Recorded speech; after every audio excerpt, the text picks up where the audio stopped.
একজন ব্যবসায়ীর তার ব্যবসা থেকে আয়ের পাশাপাশি তার ব্যাংক থেকে সে এফডিআর এর সুদ বাবদ আয় আছে এবং সঞ্চয়পত্রের সুদ বাবদও তার আয় আছে। এই ক্ষেত্রে আয়কর নির্ধারণীটা কিভাবে হবে সেই ক্যালকুলেশনটা আমি আজকে এখানে আপনাদেরকে দেখিয়ে দেব। তো দেখেন যে এখানে যে ব্যবসায়ীর কথা আমি বলছি তার বিক্রয় হলো প্রতি মাসে ৫ লাখ টাকা, তাহলে এক বছরে তার বিক্রয় হলো ৬০ লক্ষ টাকা। এই বিক্রয় থেকে বিক্রিত পণ্যগুলো ক্রয় করতে তার খরচ হয়েছে দেখেন ৪৮ লাখ টাকা।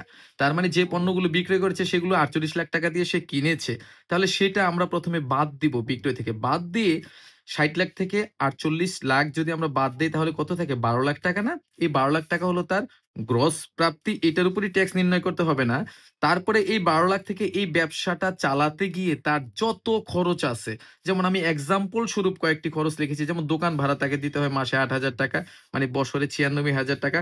কর্মচারী বেতন দিতে হয় বছরে ১,৪৪,০০০ টাকা। তার মোবাইল বিল, টেলিফোন বিল দিতে হয়, মনে করেন একটা আনুমানিক হিসাব ধরলাম ৫০,০০০ টাকা।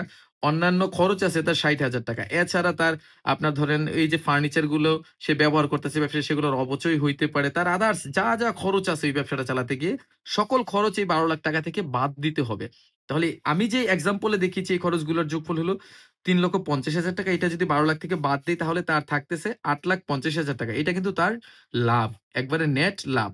এই টাকাটা হলো এই ব্যবসায়ীর জন্য করযোগ্য আয়। এখন এই আয়ের পাশাপাশি ওই ব্যবসায়ী ব্যাংকে যেহেতু এফডিআর করেছে সেখান থেকে সে ১,৫০,০০০ টাকা সুদ পেয়েছে। এই সুদ পাওয়ার সময় ব্যাংক থেকে আবার ১৫,০০০ টাকা উৎসে কর কেটে নেওয়া হয়েছে। এছাড়া সে সঞ্চয়পত্র করেছে, সেখান থেকে ৮০,০০০ টাকা সুদ পেয়েছে। এই ৮০,০০০ টাকা সুদ পাওয়ার সময় ব্যাংক থেকে তার উৎসে কর বাবদ ৮,০০০ টাকা কেটে নিয়েছে। এই তথ্যগুলো একটু মাথায় রাখেন। এখন আমরা তার বিনিয়োগ সংক্রান্ত কিছু তথ্য দেখে নিব। ওই ব্যবসায়ী আপনার নতুন সঞ্চয়পত্র ক্রয় করেছে ১,০০,০০০ টাকার। ডিপিএস মাসে সে ৫,০০০ টাকার একটা করেছে কোনো একটা ব্যাংকে, বছরে ৬০,০০০ টাকা জমা করতেছে। আর নতুন করে সে ১,০০,০০০ টাকার আরো এফডিআর করেছে। এই যে বিনিয়োগ করেছে, এই বিনিয়োগের জন্য কিন্তু ট্যাক্সের উপর ডিসকাউন্ট পাওয়া যায়। তাহলে আমরা তার আয়ের তথ্য পেলাম বিজনেস থেকে ৮,৫০,০০০ টাকা, এবং বিজনেসের বাইরে আরো দুইটা আয় আছে। একটা হলো এফডিআর এর সুদ ১,৫০,০০০ টাকা, সঞ্চয়পত্রের সুদ ৮০,০০০ টাকা। তাহলে আপনার এই বিনিয়োগের তথ্য এবং আয় থেকে আমরা এখন তার ট্যাক্সটা ক্যালকুলেট করব। দেখেন, কর নির্ধারণের ক্ষেত্রে আপনার প্রথমে তার ব্যবসা থেকে যে আয় সেটার উপরে আমরা ট্যাক্স নির্ণয় করব। কেন নির্ণয় করতেছি একটু পরে আমি বলে দিচ্ছি। তাহলে ব্যবসা থেকে দেখেন ৩.৫ লাখ টাকা পর্যন্ত কিন্তু ট্যাক্স রেট 0% আপনারা জানেন, তাহলে 0 টাকা হবে। তারপরে ১,০০,০০০ টাকার উপর ৫%, ৫,০০০ টাকা। তারপরে ৪,০০,০০০ টাকার উপর ১০%, ৪০,০০০ টাকা। দেখেন তার ব্যবসা থেকে আয় ছিল কত? ৮,৫ লাখ টাকা না? তাহলে ৩.৫ লাখ আর ১ লাখে কত হলো? ৪.৫ লাখ, আর ৪ লাখে ৮.৫ লাখ। এই পর্যন্ত কিন্তু তার ব্যবসা থেকে আয়। তার মানে তার ব্যবসা থেকে আয়ের উপর ট্যাক্স আসে ৪৫,০০০ টাকা। এটা তো বুঝতে পারছেন আশা করি। পাশাপাশি তার আরো যে দুইটা আয় আছে এর মধ্যে আপনাদেরকে ক্লিয়ারলি বলে রাখতেছি, সঞ্চয়পত্রের যে সুদ পাওয়া যায় এটা ট্যাক্স এইভাবে নির্ণয় করার সময় করযোগ্য আয়ের মধ্যে এটা আসবে না, কিন্তু ব্যাংক থেকে যে সুদ পাওয়া যায় সেটা কিন্তু আসবে।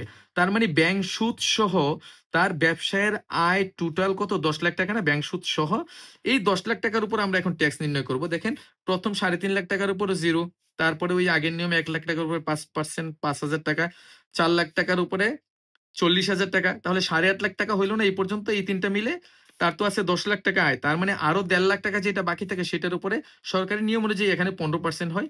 এই ১.৫ লাখ টাকার ১৫% হলো ২২,৫০০ টাকা। তার মানে ব্যাংক সুদ সহ তার ব্যবসায়ের আয় থেকে ট্যাক্স আসে ৬৭,৫০০ টাকা। এখন দেখেন, ব্যাংক সুদ সহ ৬৭,৫০০ আর ব্যাংক সুদ ছাড়া আসে ৪৫,০০০ টাকা। তাহলে এই ৬৭,৫০০ থেকে যদি আমি এটা বাদ দিই ৪৫,০০০, তাহলে থাকে কত? ২২,৫০০ না?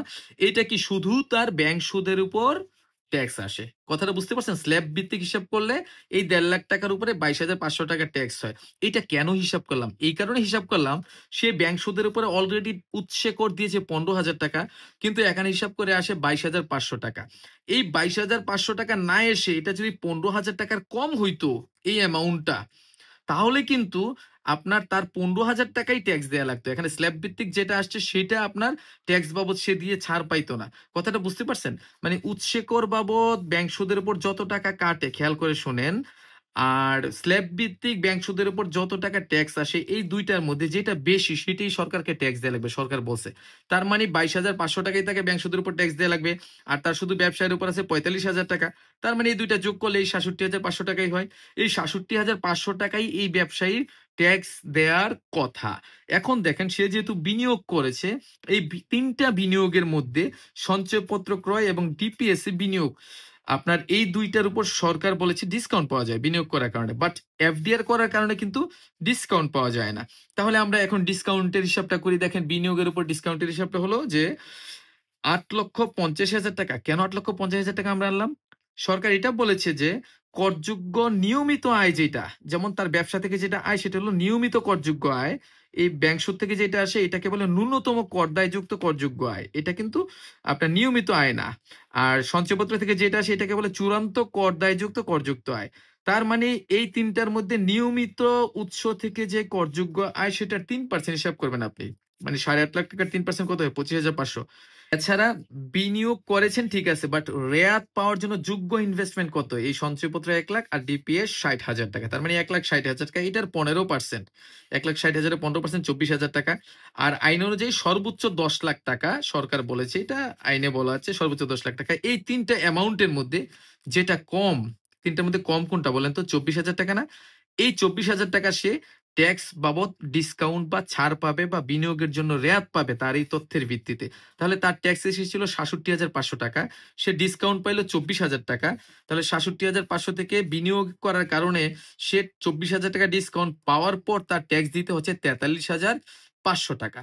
এখানে আরো কথা আছে দেখেন, এই 43,500 টাকা এখন রিটার্নের সাথে তাকে দিতে হবে না, কারণ এই 43,500 টাকার মধ্যে সে কিন্তু এফডিআর বাবদ যে আয় করেছে সেটার উপরও এই সুদটা নির্ণয় হয়েছে, তাই না? আমি দেখাইছি না? তাহলে সেটার উপর যে ট্যাক্সটা অলরেডি সে ব্যাংকে দিয়ে ফেলেছে 15,000 টাকা, সেটা তো এখান থেকে ছাড় পাবে, সে নতুন করে আর দেয়া লাগবে না। তার মানে এই যে আপনার ব্যাংক সুদ বাবদ উৎসেকর কর্তন হয়েছে সেটা এখন সে অ্যাডজাস্টমেন্ট পাবে। 43,500 থেকে আরো যদি 15,000 টাকা আমরা বাদ দেই তাহলে থাকে 28,500 টাকা। এই রিটার্নের সাথে, এই যে তথ্যের ভিত্তিতে আমি রিটার্নটা তৈরি করলাম এই ব্যবসায়ীর জন্য, এই রিটার্নের সাথে তাকে নতুন করে ট্যাক্স দিতে হবে চালানের মাধ্যমে 28,500 টাকা।